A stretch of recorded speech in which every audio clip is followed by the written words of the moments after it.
संसदेत उत्तर देण्याची अमित शहांची हिंमत नाही। मोदी शहा आमच्या समोर संसदेत उभं राहायला घाबरतात।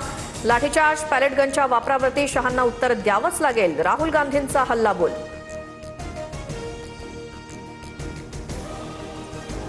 दिल्लीमध्ये मुलांवर गोळ्या चालवल्या, शहांची ऑर्डर होती का? ऑर्डर शिवाय गोळ्या चालवल्या म्हणजे गृहमंत्री सक्षम नाहीत। राहुल गांधींचा निशाणा। मोदी आणि शहांनी विद्यार्थ्यांची माफी मागावी, राहुल गांधी आक्रमक। झारखंडमधील लाठीचार्जचाही निषेध। झारखंडच्या रांचीमध्ये विद्यार्थ्यांवरती पुन्हा लाठीचार्ज। विधान भवन परिसरातून आंदोलकांना पांगवण्याचा प्रयत्न। जेपीएससी जेएसएससी कथित अनियमिततेवरून विद्यार्थी आक्रमक। परिसरात तणावाचं वातावरण।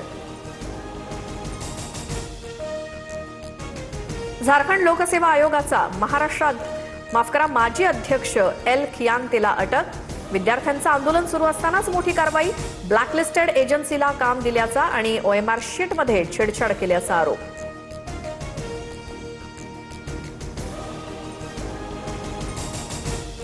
स्वातंत्र्य दिनाच्या पार्श्वभूमीवर वरळीत भाजपची भव्य तिरंगा रॅली। 2047 पर्यंत भारत विकसित देश बनणार, मुख्यमंत्र्यांचा निर्धार। हाती तिरंगा घेत फडणवीसांचा रॅलीमध्ये सहभाग। तरुणांवरती लाठीचार्ज केला तेव्हा तिरंगा आठवला नाही का? वरळीतल्या भाजपच्या रॅलीवरनं आदित्य ठाकरेंचा फडणवीसांवर घणाघात। पवारांच्या राष्ट्रवादीच्या 8 खासदारांनी घेतली पंतप्रधान मोदींची भेट। जवळपास 20 मिनिटं चर्चा। भेटीचा फोटो समोर। मतदारसंघातील विकास कामांसंदर्भात भेट झाल्याची अमोल कोल्हेंची माहिती।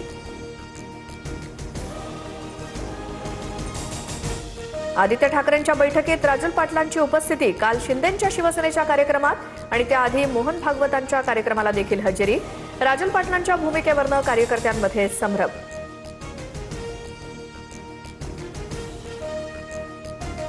शासकीय दिरंगाईमुळे एसटीच्या 86,000 कर्मचाऱ्यांच्या वेतनाला विलंब। उद्या एसटी कर्मचाऱ्यांचं वेतन खात्यात जमा होणार। परिवहन मंत्री प्रताप सरनाईक यांची माहिती। कोलंबियात 7.4 रिश्टर स्केलचा महाभयंकर भूकंप। राजधानी बोगोटासह अनेक मोठ्या शहरांमध्ये तीव्र हादरे। अनेक इमारती पत्त्यासारख्या कोसळल्या। जीव वाचवण्यासाठी नागरिकांची पळापळ।